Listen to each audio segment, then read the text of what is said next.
Well, ladies and gentlemen, the future of Smithfield Market is very much in our minds. As John says, the Museum of London is planning to move into part of it, and it may, of course, expand further into the complex as the market function runs down somewhat. The architect of the Smithfield complex was Sir Horace Jones, whose bust in the Guildhall Art Gallery you see there. Sir Horace Jones is not very well known. His reputation came close to oblivion in the century following his death in 1887. His legacy of buildings was unfashionable, with all his applied decoration, especially in the era of the modern movement, when form followed function and aesthetic appeal sprang from the expression of structure. Jones had none of that. His philosophy was different. He revelled in introducing what he called architectural effect, plenty of surface decoration. So Jones was not taken seriously professionally, even in the City of London, where he worked for such a long, long time. His legacy as architect and originator of Tower Bridge was subsumed. And that was partly, of course, because he died before its completion. Jones's major, infinitely complex and successful rebuilding of Smithfield Market got forgotten and has been dishonoured by neglect and by recent crass redevelopment proposals. Do you remember this beauty from 2014? Happily, it was turned down after a public inquiry. His works have long intrigued me. They always captured public imagination. And when his Cardiff Town Hall of 1853 was demolished in 1914, the local newspaper ran a poem on the passing of the old town hall, and there were many affecting letters in the press. His buildings were romanticised in the 30s in publications like London by Night, with its misty views of Smithfield Meat Market and Tower Bridge. Tower Bridge is a symbol of today's London. Remember the Olympic rings hanging from it? That was a trick question. This is not Tower Bridge. It's a modern replica built near Shanghai. But quite a compliment. His technological innovations have been overlooked, like his use of phoenix columns and other planning achievements in Smithfield Market that I'm coming on to. The General Market and the Annex are still not listed. Why not? Born in Bucklersbury in the city in 1819, Jones was later apprenticed to John Wallen, a shadowy figure now, but a pupil of the famous Daniel Asher Alexander, and creators both of heroically huge warehouses in the City of London and Docklands. Wallen was a good teacher and technically adventurous, using internal metal skeleton construction and steel early on. These methods provided for flexible open spaces, and Jones took all that on board. In addition to becoming an architect, Jones also qualified as a quantity surveyor, handy for tackling budgets, as well as a district surveyor. He was a seasoned traveller in Europe, picking up ideas there. He set up his own practice in 1846 and designed an enormous range of buildings, including shops, police stations, houses, offices, hospitals, and agricultural buildings. Versatility was characteristic of the man, so was working well with other professionals. In the mid-1850s, he was commissioned to design Caversham Park near Reading for a wealthy Welsh ironmaster. It survives, enjoying magnificent views towards the Thames and, unusually for a residence, is built on an iron frame. Its galleried hall had columns like ones later introduced into Leadenhall Market. In 1859 came his exuberant British and Irish magnetic telegraph offices in Threadneedle Street in the city. He was there right at the dawn of modern communications. Sadly, the building is long demolished. Relevant to this, and this is new information since Save Britain's Heritage published my report on Smithfield, and I have a copy there on the table. In a lecture to the RIBA in July 1884, Jones describes his observations of the remains of a fire-damaged building he had seen years before. Its cast iron columns had crumpled, the wrought iron used was badly twisted, the timber had been totally burnt out, but some wooden beams, which had been encased in thin iron plates, had remained intact and were still bearing massive loads. So these thin iron plates had protected the timber inside from fire very well and remained strong. Jones tells us that he repeated the technique experimentally with an engineer and it worked. He says he used the system in his magnetic telegraph offices and in his own Sovereign Life Office of 1857 in Piccadilly on the corner with St James Street. He recommends the method for constructing fireproof floors, embedding wrought iron joists in concrete. The QS in Jones noted that the cost was reasonable. Casing in was a proven idea, and Jones remembered it when it came to Smithfield's General Market much later. Others were pursuing the concept, and I'm indebted to Jerry Moss for pointing out the significance of the columns at Redhill Station of 1858, made by a German company, Burbach. This is a section of the type of column. These were in turn based on the iron masts found in British sailing ships of the time. Those are on the left are the Redhill columns. And these masts, with sections riveted together, then bolted to the platework of the mast, were stronger and lighter than traditional timber masts.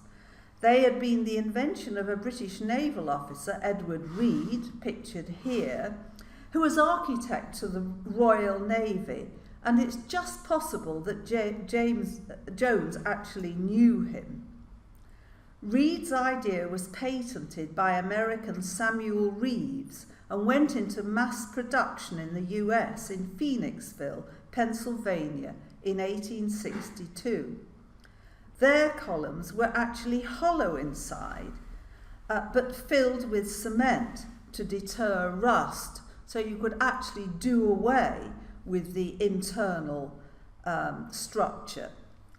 They were very heavy-duty columns, and we're going to see them again. So the idea of encasing columns and beams in metal was around in the late 1850s in Britain. It was being employed in construction both to reduce fire risk and where a substantial weight-bearing capacity was needed. Jones knew the method and had used it earlier. This is an area of construction history that I don't think has been focused on at all. Jones succeeded James Bunning as City of London architect and surveyor in 1864, holding the post till he died. He produced for the City Corporation too a huge range of buildings, large and small, and here are some. In 1875, he commenced planning the complete redevelopment of Smithfield Market, then, as Charles Dickens described it, crammed with the reeking bodies of the cattle, and all asmear with filth and fat and blood and foam. Smithfield was definitely due for an upgrade, and here in this overhead view is what happened. And you can see the meat market came first. That's the two block buildings at the top left-hand side of the slide. I hope you can all pick that out.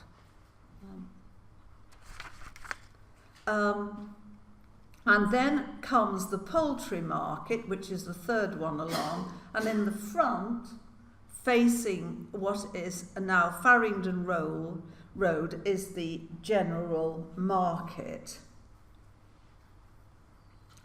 And just to the right of the General Market on the photograph is the triangular annex, which was briefly a fish market on Smithfield Street, completed to his designs in 1887 after his death.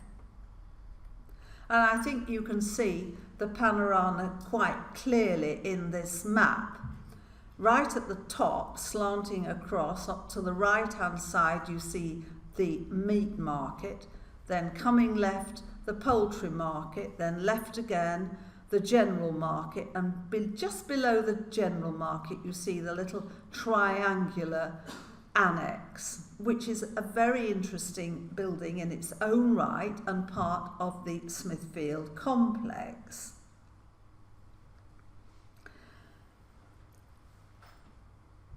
From 1875,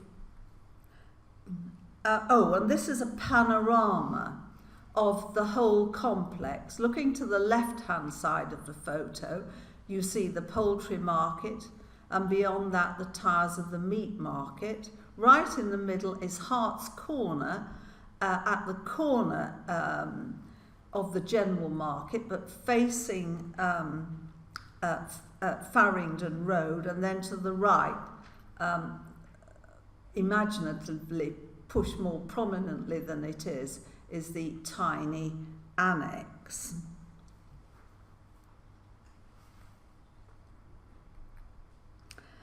From 1875 to 77, he was responsible for redeveloping Billingsgate Market. Here you see it viewed from Thames Street. And Leadenhall Market came in 81 to 2, and in 1887 he started on a series of proposals for building Tower Bridge, coming up with the idea of introducing a bascule, a double drawbridge design, a continental idea, but here on a vast scale.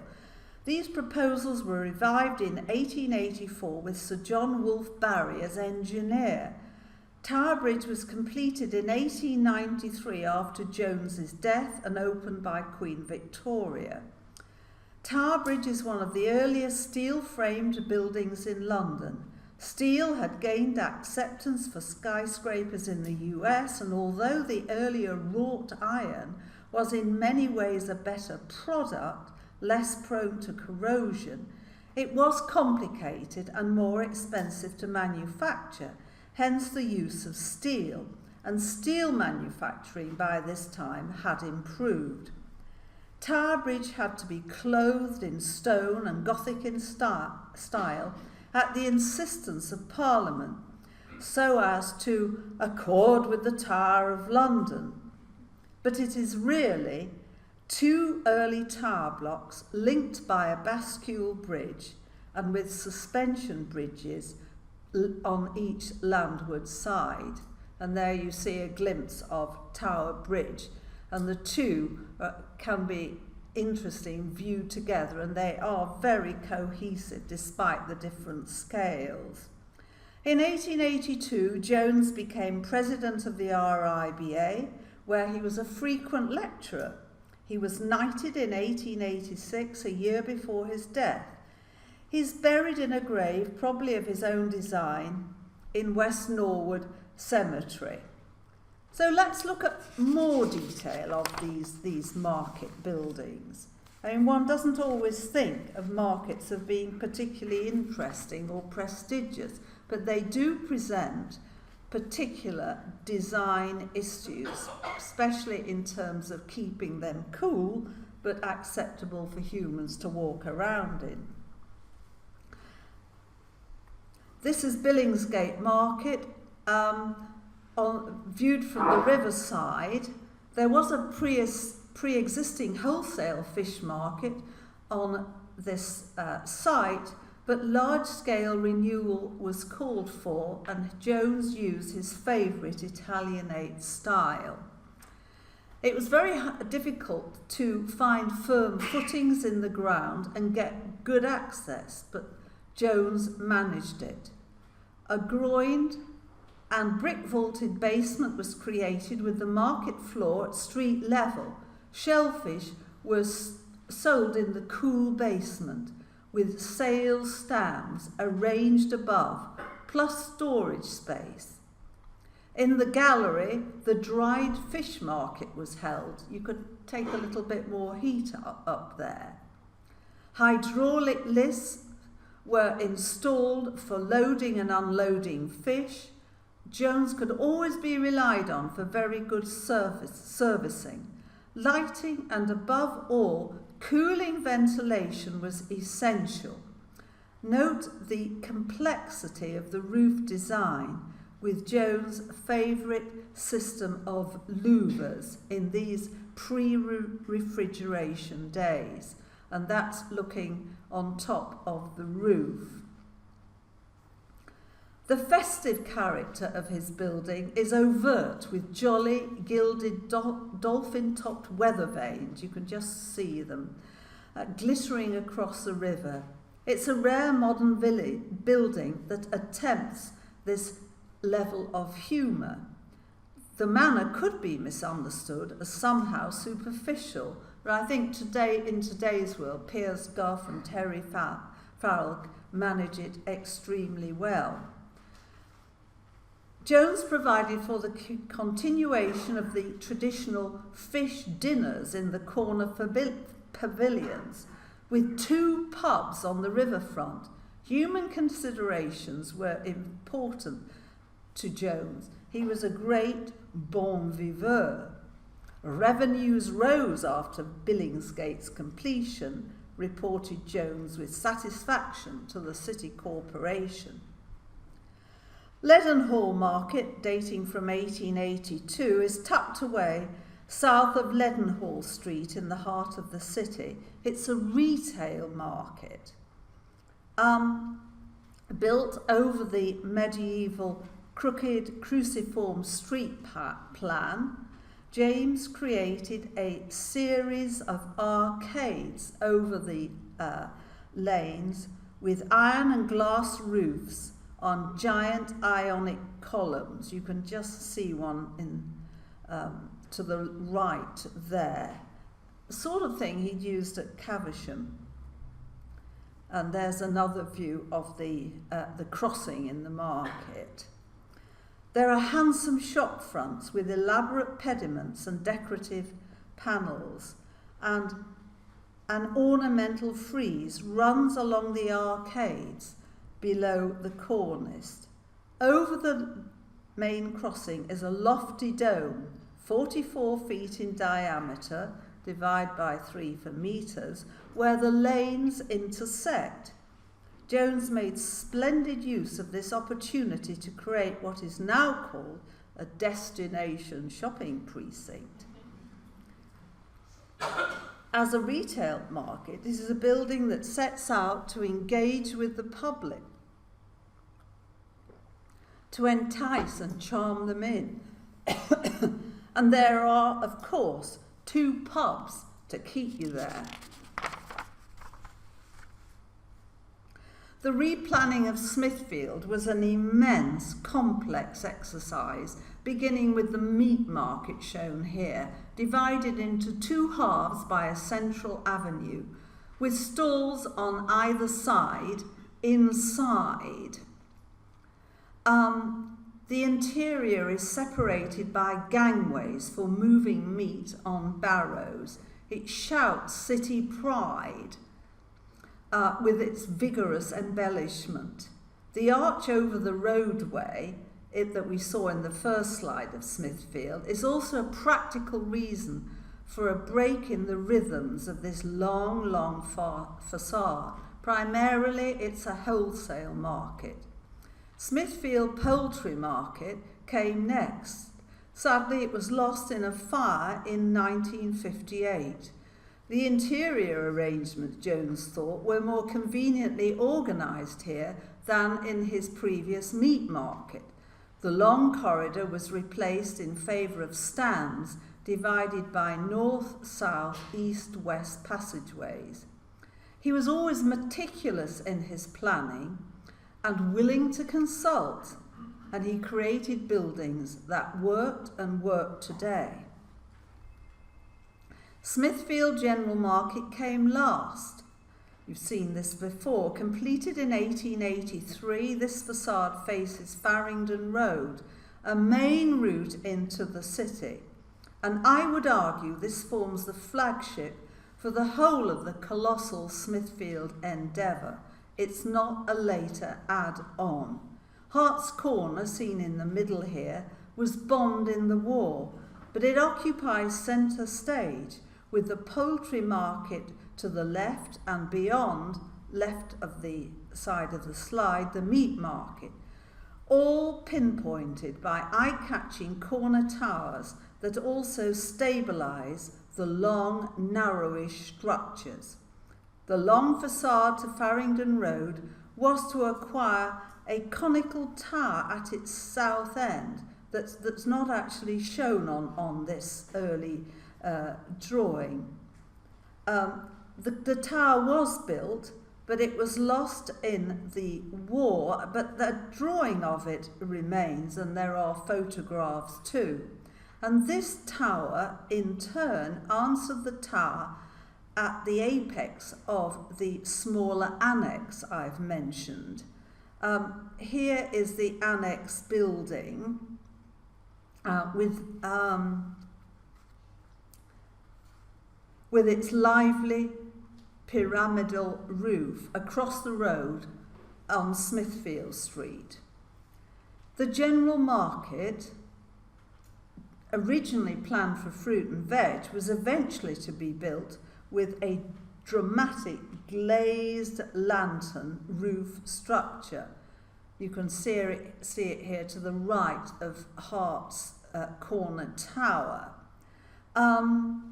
This was apparently dismantled in the 50s, but replaced with an elegant concrete shell dome designed by George Halliday, a city surveyor, and you can see in the middle of the General Market the concrete shell dome which is there now.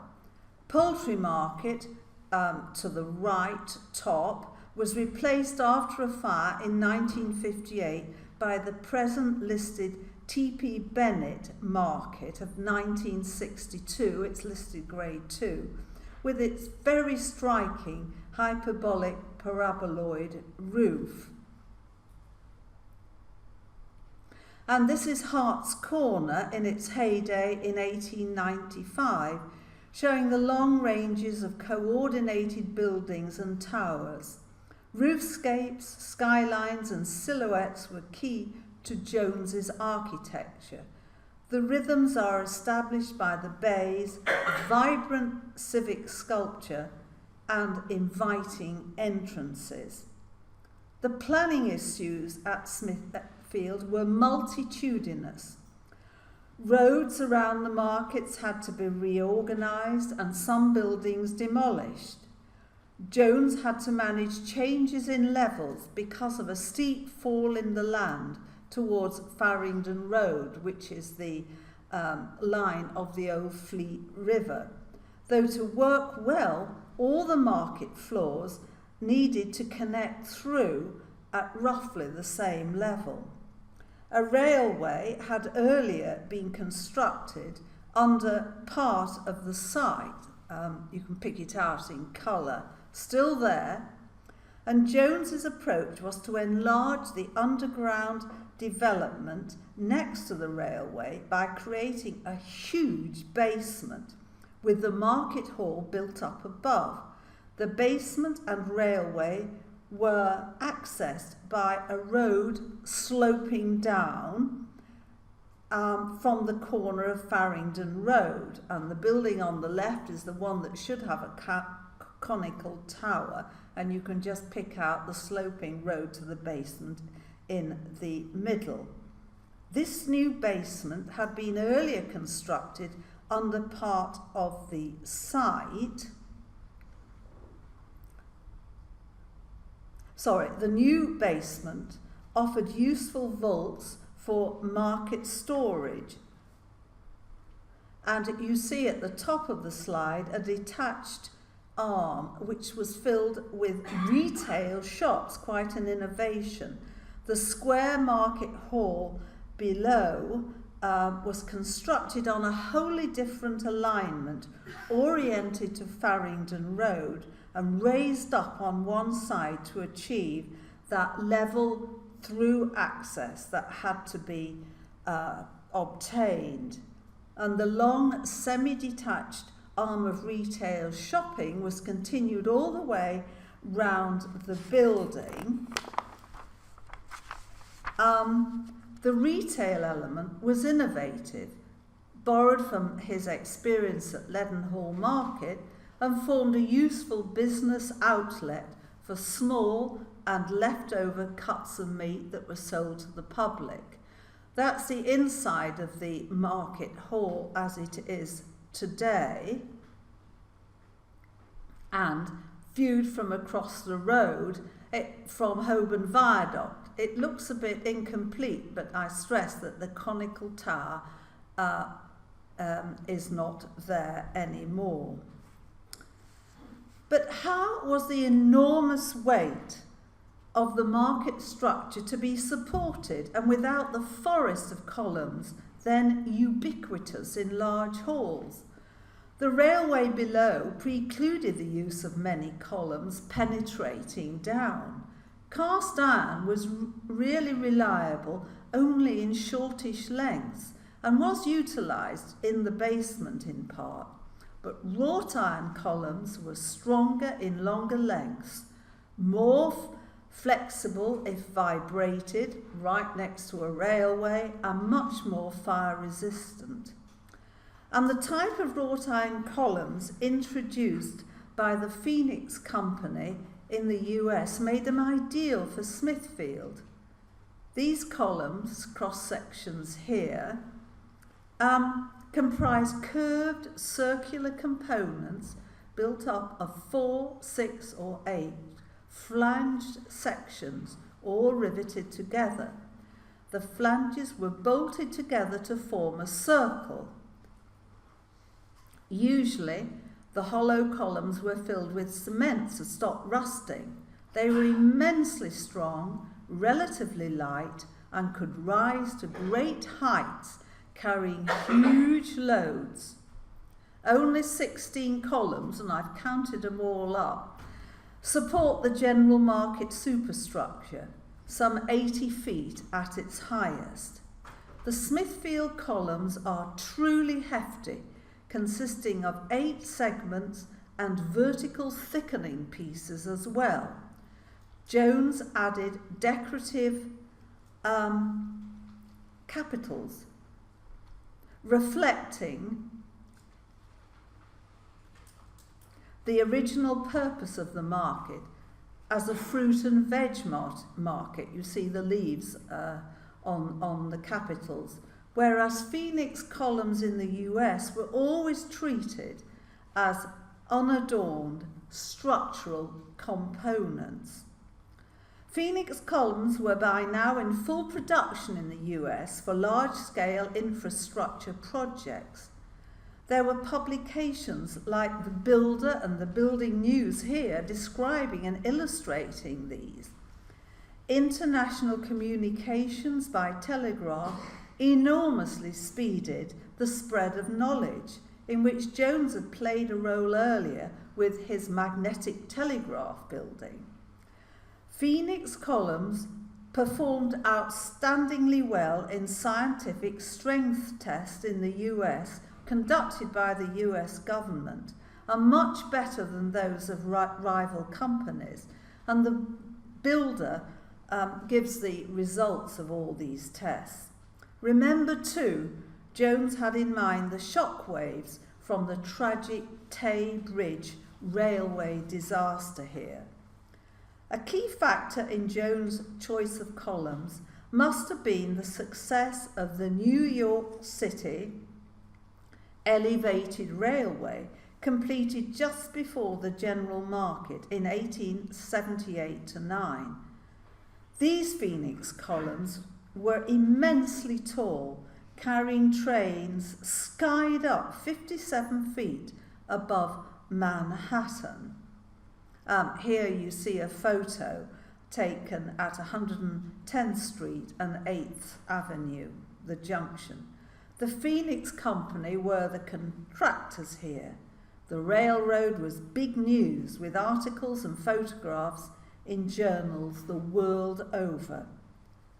But Jones never called his columns Phoenix columns, merely referring to a method I have adopted, and with success, of building up circular columns of 8 lengths of rolled iron, that's wrought iron, of curved section, and having flanges that are bolted together.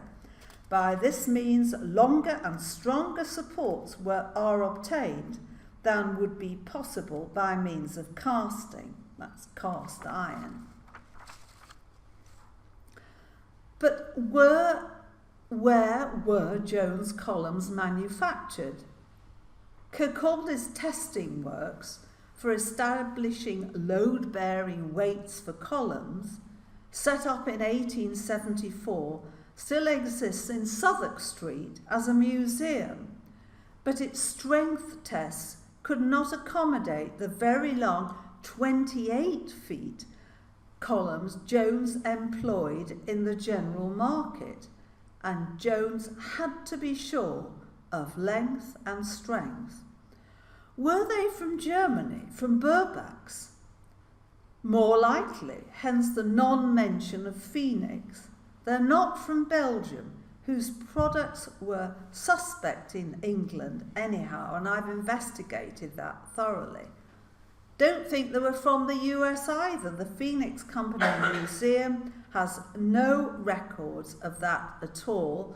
Here is an American Phoenix column, and it's an awful long way to bring them from America, although the Phoenix Company did export and did patent its columns. I'd like to look under a strengthening piece of the Smithfield columns to see if there's a name. They may have been made in London with or without a licence. Chris Costello recently found some at Whitechapel Tube Station. It's now clear from Jones himself that different versions of the so-called Phoenix columns were known in London from the 1850s on. Perhaps they were more commonly used than we thought.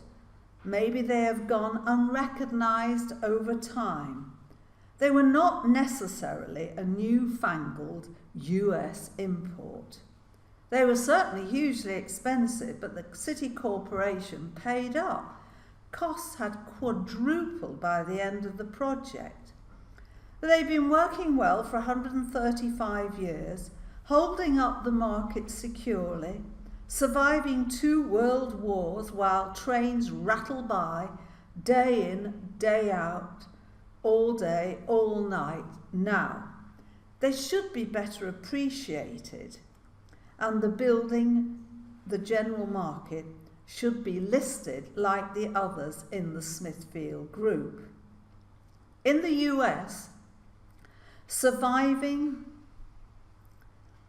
Phoenix columns are all registered on the American Historic Engineering Record. And here's a diagram of a building in Chicago, just a very clear diagram of the construction of Phoenix columns in a building in Chicago. But of course they were covered over them, sometimes with stone or some other material. They weren't used much exposed, although they were sometimes fully exposed in bridge building. And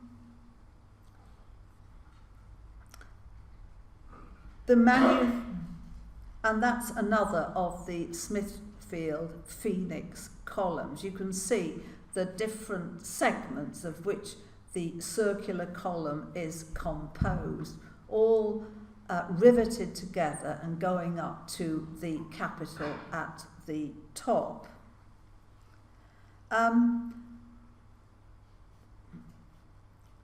The manufacture of Phoenix columns ceased early in the 20th century, overtaken by improved rust-resisting steels.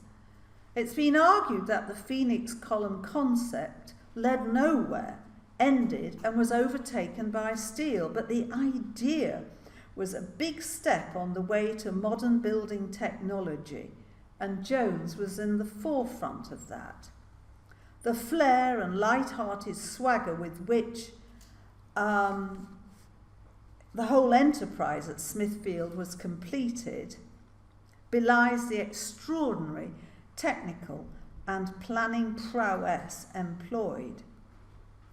The roofs had complex movable louver systems for shedding snow and rain, deflecting wind and creating equable temperatures inside to preserve the produce as far and as long as possible. Glass louvers gave light, but their positioning and overlapping blocked direct sunlight, which destroys produce. Louvered dormers were introduced, like these on the annex. The famous SAL market in Paris did not perform so well because of its heat-absorbing iron-framed roofs, whereas Jones had carefully selected cooler laminated timber. We should honour these achievements.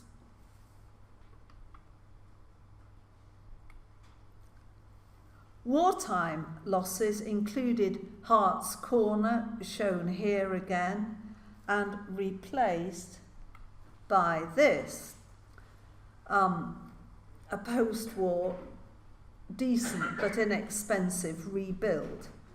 The intricate weather-beating roof on the general market was partly taken down, yet replaced with an elegant concrete shell dome, you see it here, which still rests on the 4 tallest, strongest Phoenix columns, which reach right through the whole building and down to the basement.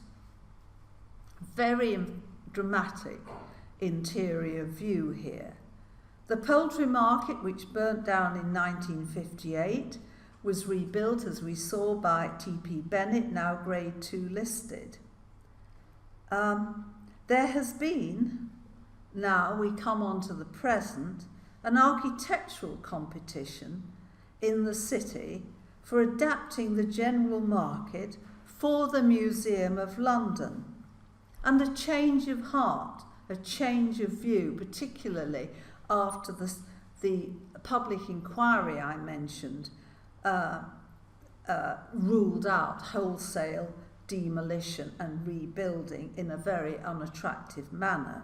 And I quote from the city's Policy and Resources Committee of a couple of years ago. I think he's changed jobs now, Mark Boliat. Smithfield is one of the most architecturally and historically important areas of the city. Therefore, it is absolutely crucial for the Museum of London to find an architect who will be mindful of Smithfield's heritage and propose designs which will enhance the area. Well, Julian Harrop's practice is a part of the winning team and already making plans to repair the structural damage which has occurred to the Smithfield building and repair decay. And this is through lack of maintenance. And also, he is looking at the way in which a sensitive conversion of the building can be made. We don't have his new plans yet, we just have the winning conservation drawing, his image. I've just put it on the table, but I think that the design will be quite different in the end. I think the general market is an opportunity area. It could offer a museum destination with a difference, gradually taking over the other market buildings as they fall vacant, brimming with restaurants and spilling into the vast, little-known basement with studios, museum storage areas, film and educational facilities. And this is architect John Burrell's concept for the building. Particularly interesting, I think, are his ideas about reusing the basement, and it really is vast. It is largely inaccessible, so people have no idea just how big it is. The delightful, very small scale, but deftly planned annex, looking very miserable and downhearted there. It's on a very tricky triangular site, and this photo doesn't really do justice to the intricate planning that went into this building. It could house shops and cafes, again, as once it did. Hart's Corner could be recreated or reimagined with the same elan that Jones demonstrated. The original plans we saw exist also for returning the conical apex to the southwest corner. What's wrong with that idea? There could be a delightful restaurant or viewing platform up there. And there is scope for imaginative, appropriate rebuild within the Smithfield Market area. That is not excluded.